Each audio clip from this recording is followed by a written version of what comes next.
இன்றே டவுன்லோட் செய்து உங்கள் ஃபேவரட் ஷோக்களை என்ஜாய் பண்ணுங்க.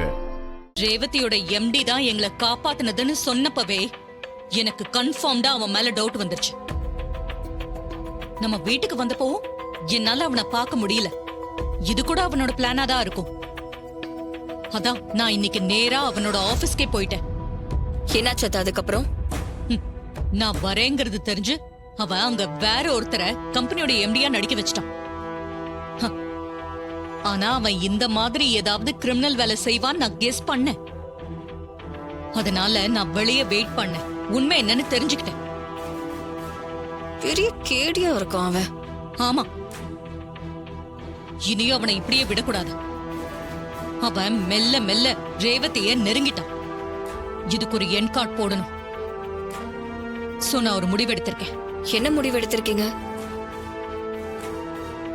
நாளைக்கே மருதுவுக்கும் ரேவதிக்கும் ரிஜிஸ்டர் மேரேஜ் பண்ணலாம்னு முடிவெடுத்திருக்கேன். என்னத்த சொல்றீங்க? மருதுக்கும் ரேவதிக்கும் நாளைக்கு ரிஜிஸ்டர் மேரேஜா? அத்தை, இது எப்படி நடக்கும்? அதுக்கான பாசிபிலிட்டிஸ் இருக்கா? சத்தமா பேசாத. நாம இத நடத்தியே ஆகணும். அத்தை, இந்த வீட்ல இருக்கிற யாருமே இதுக்கு ஒத்துக்க மாட்டாங்க. ஆமா, ஒத்துக்க மாட்டாங்கதான்.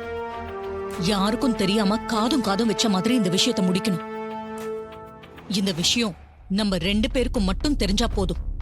மருது கிட்ட விஷயத்த சொல்லி நாளைக்கு அவர் ரெஜிஸ்டர் ஆபீஸ்க்கு கூட்டிட்டு வா. அது உன்னோட வேலை. சரிங்க அத்தை. அப்போ ரேவதி? அது ஏதாவது சொல்லி நான் அவளை ரெஜிஸ்டர் ஆபீஸ்க்கு கூட்டிட்டு வந்துடுறேன். அத்தை, ரேவதி ரெஜிஸ்டர் மேரேஜ்க்கு ஒத்துப்பாளா? அதெல்லாம் நான் பாத்துக்கிறேன்.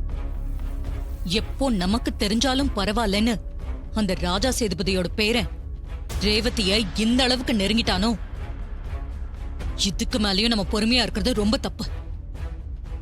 நாளைக்கு மருதுக்கும் ரேவதிக்கும் ரெஜிஸ்டர் மேரேஜ் நடத்தியே ஆகணும். சரிங்க அத்தை, நீங்க சொன்ன மாதிரி நான் அண்ணன் கிட்ட இன்ஃபார்ம் பண்ணிடுறேன். சரி, போ.